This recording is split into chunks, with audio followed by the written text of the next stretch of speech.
You want to learn how to code in C#? Well, let's start by learning how to make the console write something. Let's go. First, open up Visual Studio. If you don't have it, pause the video, install it, and come back.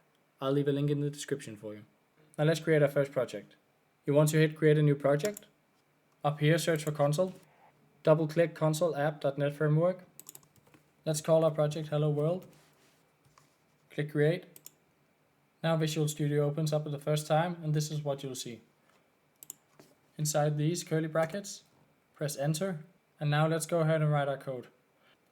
We want the console to write something, so therefore we'll type console and then a dot to make all the extensions show. We want it to write something, so we'll type write line, and then inside parentheses you'll set quotation marks, and here you'll type hello world.